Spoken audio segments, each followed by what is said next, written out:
Next, I request Prathamesh Jadhav and Aarti Narke for Q&A session.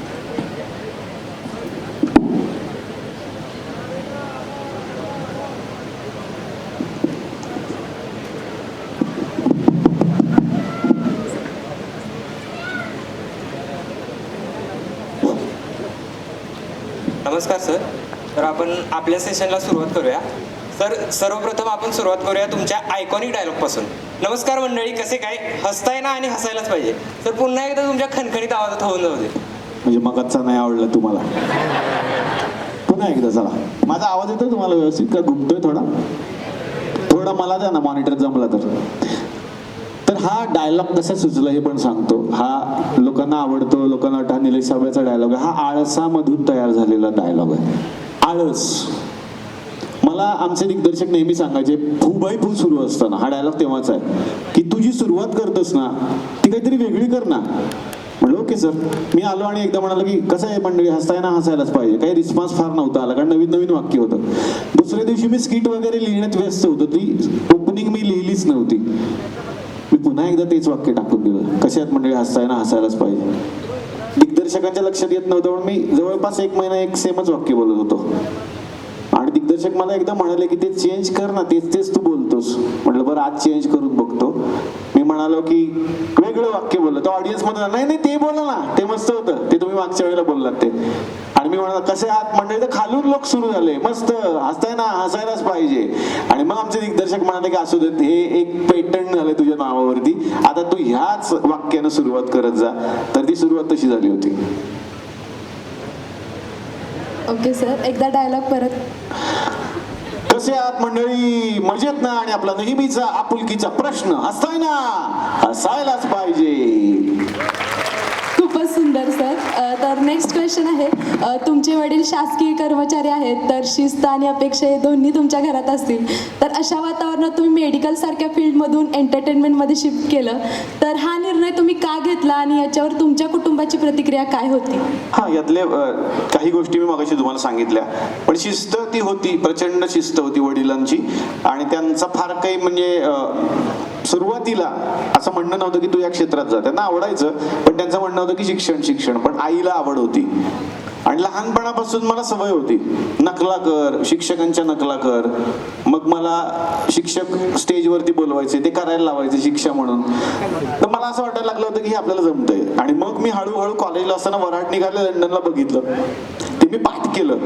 आणि माझ्या असं लक्षात आलं की हे सोपं आहे. सोपं म्हणजे काय की मला कुठला ग्रुप लागणार नाही. आता मी एकटा पण लोकांना हसवू शकतो. मग इकडे सुयोग बसलेत, कालच आमचा विषय झाला. माझे पहिले 2-3 जण इथे बसलेत, ते माझे पहिले 3 प्रेक्षक होते. सुयोग बसलेला आहे, गुरुनाथ बसलेला आहे, सागर बसलाय.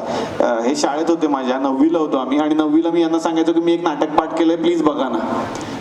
रोज यांना ऐकवायचो की मी आज हा चंक करून आलो, जरा ऐका ना. ग्राउंडवर हेच उद्योग होते, खेळणं सोडून. आणि ते वैतागले होते. एका पॉइंटला सुयोगचं अख्खं पाठ झालं होतं आणि तो म्हणाला की तू नाही केलं तर मी तरी करेन आता.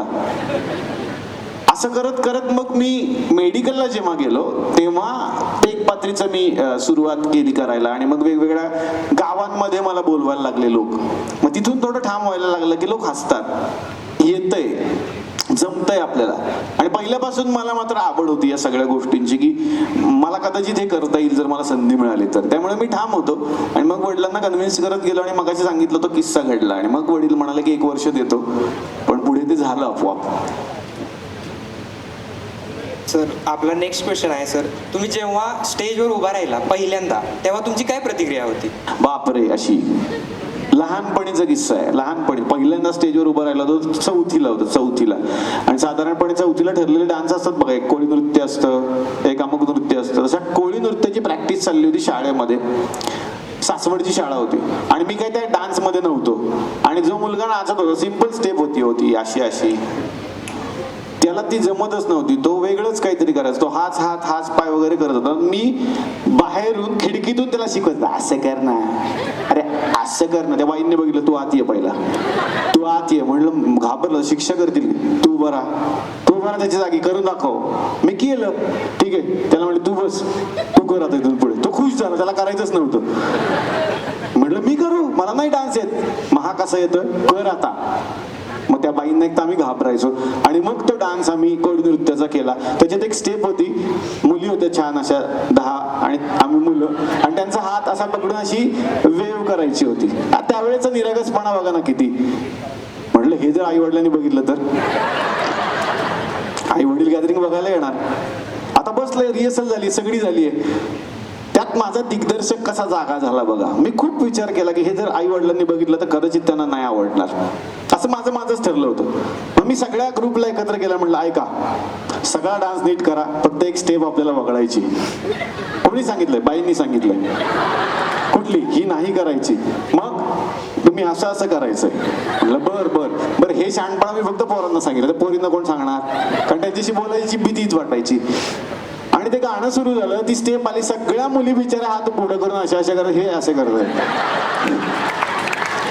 कोणालाच कळलं नाही काय डान्स आहे.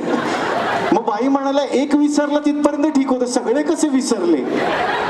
म्हटलं मी पहिला होतो ना, मला फॉलो करत होते, मी चुकल्यामुळे सगळे चुकले. त्या बाईंना अजूनही माहिती नसेल की मी ते चेंज केलं होतं. तर तो पहिला माझा स्टेजवरचा अनुभव होता त्या काळातला. तर खूपच सुंदर. तर सर, तुमची मिमिक्रीची सुरुवात एक्झॅक्टली कधी झाली आणि तुम्ही पहिली मिमिक्री कोणाची केली होती? लहानपणापासूनच शाळेत सरांच्या नकला खूप करायचो मी, सरांच्याच नकला करायचो. तिथून पुढे मग, कारण तितकंच कलाकार वगैरे माहिती नव्हतं लहानपणी, आपल्याला तेवढे माहितीच नसतात. साधारण 5वी 6वीला कळायला लागतं हा सिनेमा, यातला हा हिरो. मग निळू फुले सरांची करायचो कधी कधी, तेव्हा दिलीप प्रभावळकरांची करायचो मी. मला खूप छान वाटलं की दिलीप प्रभावळकरांचं मी जवळपास सगळी पात्र करायचो लहानपणी. आणि काल आम्ही झी चित्रगौरव केला, त्यातही मी ते पात्र केलं, ते दिसेल तुम्हाला आता पुढच्या आठवड्यात 2 आठवड्यात. आणि दिलीप काकांनी समोर खूप वेळा माझं कौतुक केलं की तू खूप चांगलं करतोस म्हणून. तर त्या 2 नकला, आबा टिप्परे वगैरे, ते मला खूप आवडायला लागलं होतं. आणि मग ते मला बरं कसं पडायचं की ती इन्स्टंट ऑडिशन असायची माझी. कोणी म्हणालं की हा माणूस आहे, हा कदाचित सिनेमावाला आहे, आता त्याला जाऊन नाटक कसं दाखवायचं, तर त्याला जाऊन हे मी पटकन मॅगी दाखवायचं 2 मिनिटात की हे बघा हे मला येतं, आणि ते खुश व्हायचं. तर त्या नकलांपासून सुरुवात केली होती मी.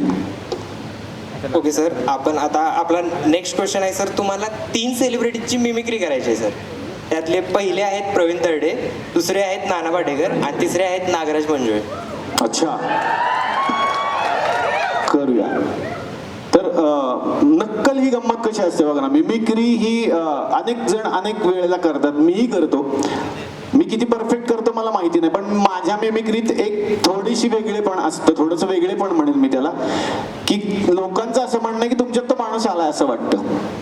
की प्रवीण तरडे सर, मी प्रवीण तरडेंसारखा दिसत पण नाही, मग त्यांचा एक दंड आहे तेवढी अख्खी बॉडी आहे माझी. तर प्रवीण तरडे मी कसा वाटेल असं मला वाटलं होतं. पण एकदा प्रवीण सर आमच्याकडे आले होते, तो एपिसोड सगळ्यांनी बघितलाय मला वाटतं. प्रवीण सरांचा बघितलाय सगळ्यांनी, तो 2 वेळा प्रवीण तरडे सर केलं होतं आणि ते वेड झाले होते बघून तो. आणि तिथून पुढे ते डायलॉग फेमस झाला महाराष्ट्रामध्ये, RRR खतरनाक. त्याच्यावर त्यांचं गाणं पण आलं, ते त्यांच्यावरच आलं वगैरे. ते नेहमी म्हणतात की तू केलं नसतं तरी झालं नसतं. तर प्रवीण तरडेंचा खरा किस्सा त्यांच्या आवाजात मी तुम्हाला सांगतो. थोडा मला मॉनिटर द्या आता. हॅलो, थोडा मला मॉनिटर द्याल? नीला, ओके. तर प्रवीण तरडे मुंबईमध्ये होते. मुंबईमध्ये आम्ही एकत्र राहायचो, म्हणजे त्यांच्या फ्लॅटवरती मी राहायचो. तर ते नवीन मुंबईत आले होते. आणि पुणेकर कसे आहेत, त्यांना काही केलं तरी पुणेच आवडतं. तसे सरांना पुणेच आवडायचं. ते 1 दिवस थांबायचे, बाकी 8 दिवस ते पुण्यातून लिखाण करायचे. आणि त्यांना महेश मांजरेकर सरांना भेटायला जायचं होतं दादरला. तर मी मालाडला राहिलो होतो. त्यांनी मला विचारलं की साबळे मला सांग, दादरला इथून कसं जातात? म्हटलं काय नाही सर, लोकल पकडून लवकर जाल, ही टॅक्सी वगैरे करायला तर 2 तास जातील. काय सांगतो? अरे बाप रे, अरे लोकलने मी कधी गेलो नाही रे. म्हटलं मी चाललोय, मी अंधेरीपर्यंत चाललोय, तुम्ही याल का माझ्या बरोबर? तिथून पुढे तुम्ही कंटिन्यू द्या. बेस्टच आयडिया आहे असं म्हणून आम्ही गेलो. प्रवीण तरडे सर पहिल्यांदा मुंबईच्या लोकलच्या स्टेशनवरती उभे होते. त्यांनी बॅग अडकवली होती. साधारणपणे त्यांना बघूनच घाबरायला होतं, त्यामुळे लोक त्यांना घाबरलेच होते बघून की खतरनाक माणूस, यांना धक्काही नको लागायला. आणि एक लोकल यायला लागली. तुम्हाला सगळ्यांना माहिती आहे किती भरलेली असते ती बिचारी लोकल, म्हणजे बाहेर सगळे लोंबकळत असतात, इथपर्यंत अवस्था झालेली असते, कारण खूप आहे लोकसंख्या. मी म्हटलं चला चला तरडे सर आपल्याला बस. अरे जाऊ दे, याडा आहे का काय, एवढी भरलेली आहे ती, दुसऱ्यात जाऊ. दुसरी गेली. म्हटलं तरडे आता तरी आपल्याला जावं. अरे याडा आहे का, आज काय जत्रा का यात्रा आहे, एवढी कशी काय गर्दी. म्हणलं ही रोजचीच गर्दी आहे मुंबईमध्ये. काय सांगतो, मग आत कसं जायचं. म्हणलं हीच ट्रिक आहे, ती लोक कशी चढतात ते बघा. साधारणपणे आपण पहिला पाय ठेवायचा, मागे जे ढकलणार आहेत ते पुढचा पाय घेऊन जातात आत. काय सांगतो. म्हणलं ती बॅग पुढे घ्या. का ओढली तर कळणार पण. कोण ओढतो बघतो त्याला. म्हणलं तोपर्यंत आपलं स्टेशन येईल पुढचं. मग त्यांनी ती बॅग पुढे घेतली आणि मग आम्ही आत गेलो. आत गेल्यानंतर पण प्रचंड गर्दी, कसा एकच पाय टेकवलाय वगैरे असे आम्ही साधारणपणे. ते म्हटले मी अंधारीत उतरतो, बस झालं, माझ्याच्याने होत नाही आता. उतरल्यानंतर म्हणलं आयुष्यात काही करेन साबळे, अख्खी ट्रेन विकत घेईल, पण मी लोकलनी जाणार नाही. अरे काही गर्दी येड्या, केवढी गर्दी. बर गंमत बघ ना, या गर्दीमध्ये माणसं स्वतःची नावं विसरली. एकमेकांना लोक हाका काय मारत होती. मागचा पुढच्याच्या खांद्यावर हात ठेवून म्हणतो सायन, सायनवाला म्हणतो दादर, दादरवाला म्हणतो अमुक अमुक, पनवेल. यांची नावं दादर, सायन, पनवेल झाली रे या गर्दीत. म्हटलं नाही, ती स्टेशनची नाव आहेत. अरे पण ते एकमेकांना त्याच नावानं हाक मारतात. नाही नाही नाही, काही झालं तरी चालेल, आता लोकल नाही. तर मला वाटतं प्रवीण दर्डे सरांनी त्यानंतर लोकलने कधीच प्रवास नाही केला, कारण त्यांनी धसकाच घेतला होता. पण त्यानंतर त्यांचा जो प्रवास आहे इथून पुढचा तो सगळ्यांनी बघितला. खरं तर माझे खूप चांगले मित्र आहेत ते. त्यानंतर कोण म्हटलं आपण, नाना सर, नाना पाटेकर सर. हे फक्त तुम्ही हे कुठे टाकू नका सोशल मीडियावर, हे मी बोलेनच, हे चंक्स तेवढे प्लीज. नाना पाटेकर सरांनी अनेक वेळेला अनेक ठिकाणी वेगवेगळ्या भूमिका केल्या. त्यांची एक नक्कल करणारी ती मुलं ती एक टिपिकल नक्कल का करतात काय माहिती. त्यामुळे नाना पण चिडतं. ते म्हणले मी असं कधी केलं होतं एका पिक्चर मध्ये, नाही असं नाही, यशवंत मध्ये केलं होतं, पण त्यांना सांगितलं की ते म्हणतात मी नाही असं केलं कधी. पण मग मी जेव्हा मला चॅनल म्हणाला की तुम्ही नाना सर का नाही करत, म्हटलं आपण वेगळे नाना पाटेकर करूया, जे आत्ता बोलताना जे बोलतात ना युथ बद्दल, राजकारणाबद्दल, तसे आपण मग नटसम्राटचं स्किट आम्ही केलं होतं. तर मी एक कॉलेजमध्ये सादर करायचो, तर मी तुम्हाला आता इथं सादर करून दाखवतो की एकच डायलॉग दोन व्यक्ती कशा बोलतात, पर्सनॅलिटी वेगळ्या आहेत. साधारणपणे रोमॅन्टिक म्हटलं की शाहरुख खान आठवतात, आणि शाहरुख खान सरांना जर एक डायलॉग बोलायला सांगितलाय, समोर हिरोईन आहे, ऑडिशन चालली आहे, शाहरुख खान सर हातात गुलाब घेऊन त्यांचा पहिला डायलॉग बोलतात, आणि तोच डायलॉग नंतर नाना कसे बोलतात. तर शाहरुख सुरू होतात सुरुवातीला, एक लड़की थी दीवाने से, एक लड़के पे वो मरती थी, नजरें झुका के शर्मा के गलियों से गुजरा करती थी, जब भी मिलती थी मुझसे पूछा करती थी ये प्यार कैसे होता है, ये प्यार कैसे होता है. मैं हमेशा इतना ही कहता था कि डॉन से प्यार करना मुश्किल ही नहीं, नामुमकिन है. यानंतर नाना सरांना गुलाब दिला आणि त्यांना सांगितलं सर सेम तुम्हाला करायचंय. त्यामुळे सोपं आहे की रे, काय अवघड आहे याच्यामध्ये. रोमॅन्टिसिझम हे ऐक रे, नाना असंच करतात, मी तुला नाही बोललो. रोमॅन्टिसिझम हा जन्मापासूनच असतो रे, आपल्या आतमध्ये असतो, तो वरच्याने दिलेला आहे, त्याच्यासाठी काही वेगळं करायची गरज नाही का माणसं. माझ्यासारखा शांत माणूस या पृथ्वीवर नाही, हे मी अनेक वेळा दाखवलेलं आहे. कोणाला प्रपोज करायचंय, हिला ताई नमस्कार, काय डायलॉग आहे हा, अरे वा किती छान, वा वा, नाही सर स्क्रिप्ट मागे, ओ सॉरी, अच्छा किती छान. मग ते सुरू झाले, चिमणे एक लड़की थी दीवाने से, एक लड़के पे न जाने कब से मरती थी, नजरें झुका के कंट्रोल, रोमांटिक है, नजरें झुका के शर्मा के गलियों से गुजरा करती थी, जब भी मिलती थी कंट्रोल, रोमांटिक है, जब भी मिलती थी मुझसे पूछा करती थी नाना ये प्यार कैसे होता है ये प्यार. मैं हमेशा इतना ही कहता था, जब मच्छर आदमी को काटता है तो उसको कैसा लगता है, वैसा होता है प्यार. ती पळून गेली, बरं आलीच नाही. हा आयटम मी युथ फेस्टिवलला खूप करायचो आणि त्यात मला खूप बक्षिसं मिळाली होती. अजून कुठलं म्हणाला होता आपण? नाना आहे, नागराज सर. हा, नागराज सरांचं पण कधी कोणी नक्कल नव्हती केली खरं तर. जेव्हा सैराट हिट झाला, फॅन्ड्री हिट झाला, त्यानंतर ते हवाई उद्यात यायला लागले आणि त्यांचा आणि माझा जवळून संपर्क आल्यावर माझ्या लक्षात आलं की त्यांची एक लगप खूप छान आहे. ते बोलता बोलता खूप सुंदर बोलतात, पण त्यांचे पॉजेस फार कमाल असतात. जसं की ते समजा इथे असेल तर ते साधारण त्यांचा एक खिशात हात असतो असा आणि ते सुरू होतील. तर आज नाही का, म्हणजे आपण जेव्हा आयुष्यामध्ये पुढे जात असतो बरं का, त्यावेळेला आपल्याला अनेक पद्धतीच्या अडचणी येत असतात. सामाजिक जीवनात काम करत असताना आपण भान सांभाळलं पाहिजे की आपण काय करत आहोत, नाही का. म्हणजे गमतच नाही का नाही की आपण येतो कुठून आणि नंतर काहीतरी म्हणजे आपल्याला काहीतरी करायचं असतं. असं साधारणपणे इंजिनिअरिंग म्हणलं की तसं सगळं अवघडच दिसतं मला डोळ्यासमोर, कारण आपलं गणिताचं तसं वाकडंच होतं. म्हणजे आम्ही लय गणितावर प्रेम करायचो, पण गणित आय हेट यू म्हणायचं. त्यामुळं आपलं तवाच ठरलं होतं की तर काय बाबा आपलं काही होणार नाही. म्हणजे कसं आहे म्हणजे की तसं आहे. तर नागराज सरांची ती स्टाईल आहे, ते खूप असं वाक्य फिरवून फिरवून फिरवून बोलतात आणि ते मला करायची त्यावेळेला संधी मिळाली आणि बऱ्यापैकी मी तो अटायर केला की मी वाटायचो पण तसा. खूपच छान सर. सर नेक्स्ट क्वेश्चन आहे, तुम्ही या मिमिक्री करण्यासाठी काय एफर्ट्स घेता किंवा त्याची तयारी कशा पद्धतीने करता? नाही, ऑब्झर्वेशन, फक्त ऑब्झर्वेशन. मी तुमच्यातलेही काही कॅरेक्टर बघत असो सारखी सिरियसली. मला ती सवय आहे की जिथे आपण गेलोय ना, सतत माझी नजर आजूबाजूला सगळीकडे असते की काहीतरी एक गोष्ट मिळते, तीच आम्ही वापरतो. कार्यक्रमांमध्ये तुम्ही आतापर्यंत जेवढी पात्र बघितली, जी मी भावना देतोय किंवा काय, ही काही सगळीच डोक्यातून आलेली नाहीये. ही कुठेतरी एक स्टँडवरती एक माणूस बघितलेला आहे, कुठेतरी रेल्वे स्टेशनला बघितलेला आहे. ऑब्झर्वेशन, सतत बघत राहणे. म्हणजे मी वाचेन कमी पण माणसं जास्त वाचेन. सध्या मी ते करतो की तिथून काय मिळतंय का, त्या ऑब्झर्वेशन मधून ते यायला लागलं हळूहळू.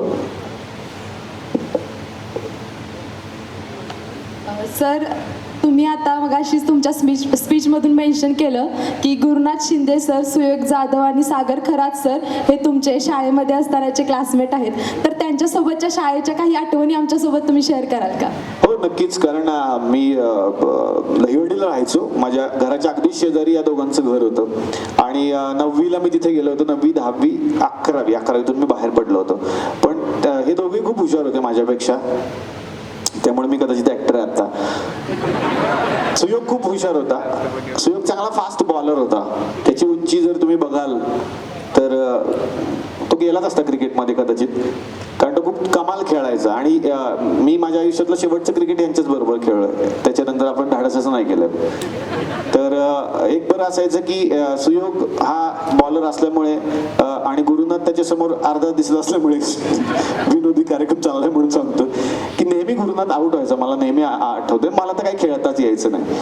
पण गुरुनाथच्या घराच्या समोर आम्ही खेळायला जायचो आणि त्याच्या घराच्या समोर एक ग्राउंड होतं, पटांगण होतं, तिथं आम्ही खेळायचो. मग त्यांच्याच घरी जेवण, कधी आमच्या घरी जेवण. पण कालच गुरुनाथ आणि आम्ही बसलो होतो की तो काळ किती गमतीदार होता, जेव्हा मोबाईलच नव्हता, जेव्हा कुठलं AIच नव्हतं, जेव्हा कुणाला कुठलं स्टेटसच टाकायचं नव्हतं आणि ते टेन्शन नव्हतं की माझं स्टेटस बघितलंयस आणि मला लाईक नाही केलंयस. तर लाईक हे डिरेक्टली होत होतं ना एकमेकांना. मला सांगायला आवडेल मित्र कसे असावेत.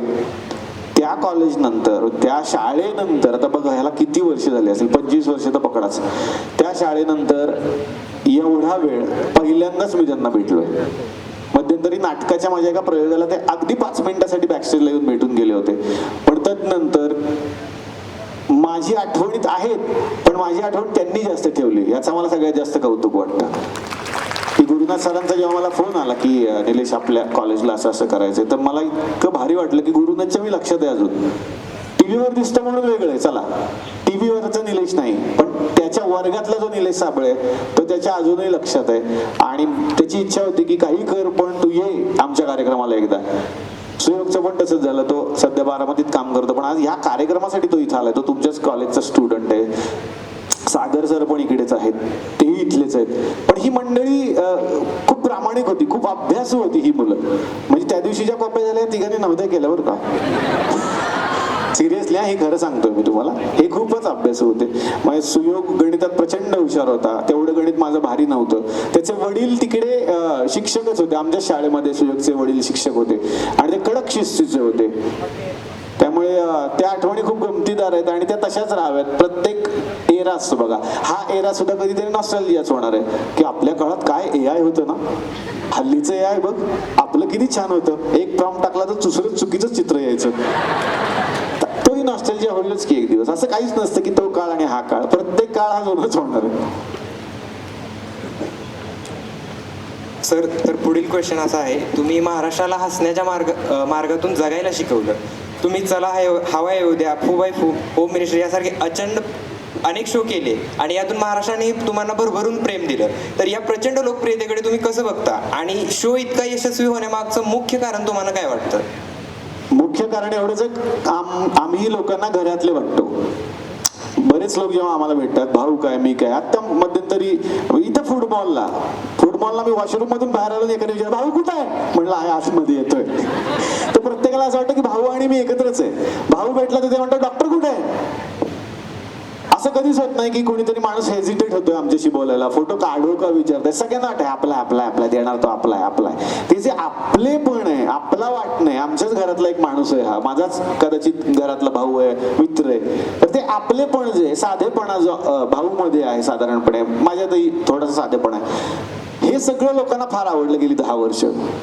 कारण किती झालं तरी महाराष्ट्रातल्या आपल्या सगळ्या लोकांना साध्या गोष्टी आवडतात, हे मला चांगलं माहिती आहे. नाहीतर हाफ चट्टी मधले दादा कोंडके सुपर हिरो कसे झाले असते आपले, कारण ते लोकांना आवडले. सिल्वर जुबली आहे त्यांच्या नावावरती. एखादा नट म्हणाला असता की माझे 2 चित्रपट हिट झाले तर पुढच्या पिक्चर मध्ये मी सुट्टापुटातच येतो, ते म्हणाले नाही, जे आवडले लोकांना तेच आपण देऊयात, कारण त्यांना असा हिरो आवडलाय. म्हणून त्यांनी आयुष्यभर तो युनिफॉर्म नाही बदलला. तसं आमचं आहे, आयुष्यभर तो साधेपणा मात्र आम्ही कधीच नाही बदलणार. त्यात मला वाटतं ते यश आहे. आणि त्याच्याशी संदर्भात एक छोटी गंमत तुम्हाला सांगतो की जसं मगाशी बोलता ते म्हणाले की हसवणारी डॉक्टर, पण सिरियसली काही गोष्टी अशा घडल्यात आयुष्यामध्ये जेव्हा मला हवाई उद्याचा अनुभव आला. एकदा मला पुण्यातून फोन आला की एक पेशंट ऍडमिट आहे, तुम्ही त्यांना भेटायला जाल का सरकारी दवाखान्यात. म्हणलं काय झालंय. नाही, एक तरुण आहे सर, प्लीज त्याला भेटा, त्याची प्रचंड इच्छा आहे आणि तो सिरियस आहे. म्हटलं मी करतो काहीतरी. मी गेलो त्या हॉस्पिटलमध्ये, त्याची बायको बसली होती, तो बसला होता. तो बॉडी बिल्डर चांगला मुलगा, रोज जिमला वगैरे जात असेल.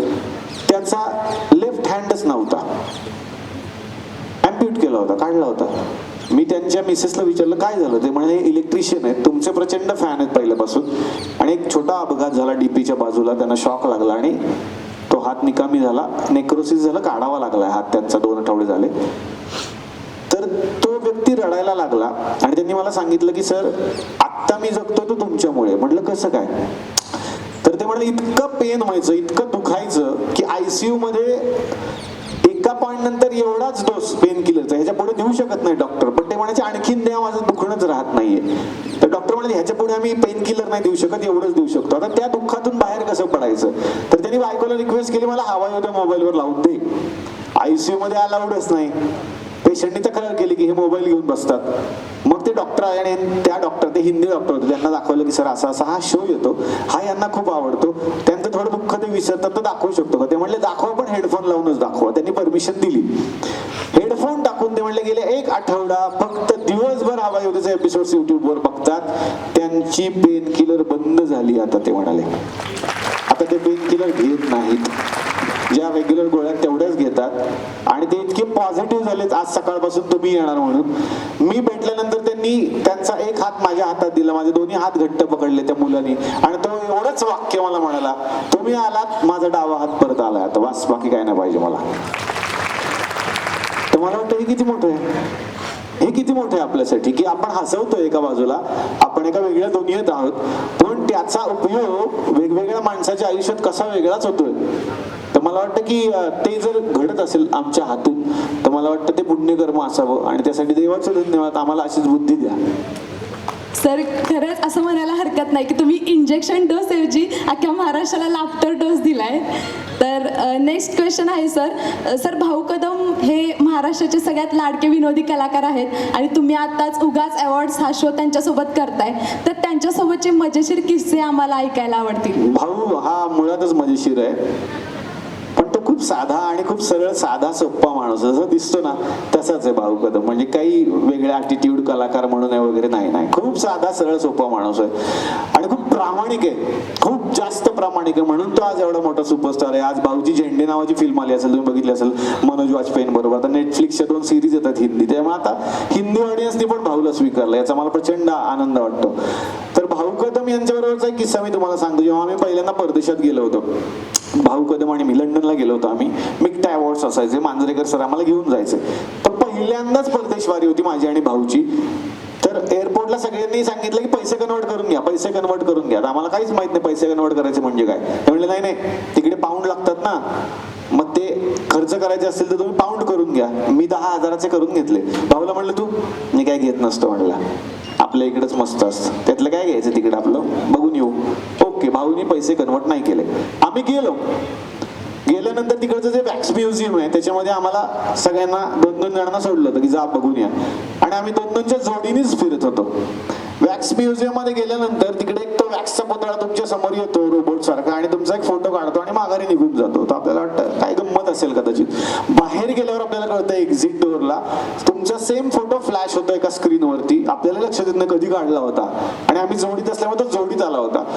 थोडे अजून 10 पावलं पुढे गेलो की त्या फोटोची प्रिंट काढून एक बाई उभीच होती की हा तुम्हाला घ्यायचा आहे का. म्हणजे काय सुंदर त्यांनी बिझनेस केला होता तिकडे. फ्रेम वगैरे करून तयार, घ्या नका घेऊ, ते स्क्रॅप करतील, पण ते तयार होते. शक्यतो आपली मानसिकता असते की त्यांनी एवढी मेहनत केली तर आपण तो एक फोटो घेऊया. मी भाऊला म्हणलं, भाऊ बघ ना फोटो. भाऊ म्हणलं काय फोटो आलाय मस्त, आपल्याकडे कॅमेरा पण नाही, घेऊन टाक. किती घेऊ भाऊ, 2 फोटो घे. म्हणलं 2 घेऊ. हो. मी विचारलं केवढ्याला आहे. ती बाई म्हणाली साधारणपणे 10 पाऊंड. 8 पाऊंडला होता. 8 पाऊंडला एक फोटो, 16चे 2. भाऊला म्हणलं, भाऊ ती 8 पाऊंड म्हणते एकाच आहे. तो म्हणला स्वस्त आहे की. मग स्वस्त आहे. मी परवा दिवशी मोबाईलवरची माझे फोटो त्याची प्रिंट दिली ना, 15 रुपयाला एक दिली मला. 8 म्हणजे स्वस्त आहे रे, ऑलमोस्ट अर्ध आहे, घेऊन टाक. म्हणलं भाऊ 8 पाऊंड म्हणतं, घे ना, स्वस्त आहे ना, कळलं ना 8 पाऊंड. म्हणलं 2 घेऊ. 2 घे 16चे. तिथे गेलं तुला पैसे देतो मी घेतले. फोटो एक भाऊला दिला. भाऊला काय फोटो आला मस्त. म्हटलं भाऊ ते 8 पाऊंड. अरे 8 पाऊंड काय करतो. म्हटलं 800 रुपयाचा एक झाला का. 800चा का झाला.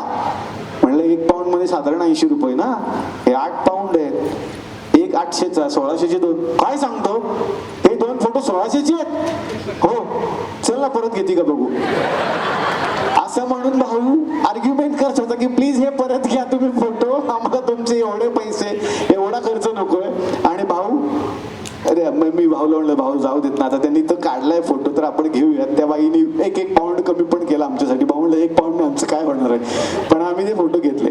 आतमध्ये गेल्यानंतर तुम्ही कधी गेला असाल किंवा व्हिडिओत पण तुम्ही बघितला असेल तर एक ना हॉरर अशा पद्धतीचा एक तिकडे केलेला एक प्रकार जे आपल्या गणपतीत पण असतो. आत जा, मग काही भूत तुमच्या समोर येतील, ती माणसंच असतात, झोंबी वगैरे. मग एक खूप अंधार असल्यामुळे तुम्ही घाबरायला होतो, मला तो रस्ता नाही सापडत. मी आणि भाऊ साधारण चाललो होतो. एवढा अंधार होता की भाऊ मागे राहिला आणि पुढे निघून गेलो. भाऊ एकटाच राहिला आता. आणि ते साधारण ते सगळे झोंबी त्याच्या अंगावरती आले, त्याला घाबरवण्याचा प्रयत्न करत. भाऊ घाबरून एका कोपऱ्यात थांबला होता आणि तो इतका घाबरलेला बघून ते झोंबी सांगत होते या बाजूने जा बाहेर. साधारण त्यांच्या चेहऱ्यावर दादा ह्या बाजूने बाहेर जा. तर भाऊ आणि घाबरत होता. तर तो झोंबी म्हणा मी काय नाही करत तुम्हाला, मी काय नाही. भाऊ आणि घाबरत, त्यांनी दात काढले झोंबीने, खिशात टाकले, त्याचा हात धरला, चला मी तुम्हाला सोडतो, चला मी तुम्हाला सोडतो असं म्हणून भाऊ कदमला भूतच बाहेर घेऊन आली. तर खूप गमतीदार आहे भाऊ आणि माझ्या शेजारीच राहतात, त्यामुळे माझं भाग्य आहे की असा एक मित्र माझ्या आयुष्यात आहे. तर पुढील प्रश्न असा आहे, सर तुम्ही सुरुवातीला ऍक्टिंग आणि मेडिकल फील्ड यामध्ये कन्फ्यूज होता, त्यानंतर तुम्ही एक करिअर निवडलं आणि त्यात तुम्ही सक्सेसफुल झालात. तर तसेच सर इथं भरपूर विद्यार्थी आहेत जे इंजिनिअरिंग करिअर, कॉम्पिटेटिव्ह एक्झाम आणि डिफेन्स करिअर यामध्ये कन्फ्यूज आहेत. तर तुम्ही त्यांना काय गाईड कराल. नाही, मी मगाशी सांगितलं तसं 3 मधला कुठला पत्ता तुम्हाला आवडतोय. एकावर प्रेम असतं आपलं, किती झालं तरी. समजा तुम्हाला विचारलं या 3 मधला कुठला मोबाईल घ्यायचा, तुम्ही म्हणता 3ही छान आहेत, पण पहिल्या नजरेत काहीतरी आवडलेलं असतं तुम्हाला, त्याच्यावरती ठाम राहा, असं माझं स्पष्ट म्हणणं आहे. की ती जी गोष्ट आहे, जे मला करायचं आहे, जे मला पहिलं, ज्याच्यात मला जास्त कॉन्फिडन्स आहे की हे मला येणार आहे किंवा येतच आहे मला, मग ते घ्या करायला. अडचणी येणार, 100 वेळा अडचणी येणार, काही होऊ शकतं आयुष्यात, पण शाहरुख खानचं एक खूप छान वाक्य आहे, कुछ भी हो सकता है. मी माझ्या डोक्यात फिट करून ठेवलंय की किती अडचणी आल्या तरी त्यातूनही बाहेर पडण्याचा मार्ग आपल्याला मिळतोच जर आपण ठाम राहिलो. तर मला वाटतं तुम्ही कन्फ्युज होऊ नका. तुम्हाला त्याच्यात जास्त कॉन्फिडन्स वाटतोय, मी करणार, ते करा, 100% यश मिळतं. हा, उशिरा मिळू शकतं. तिथंच आपली गल्लत होते की या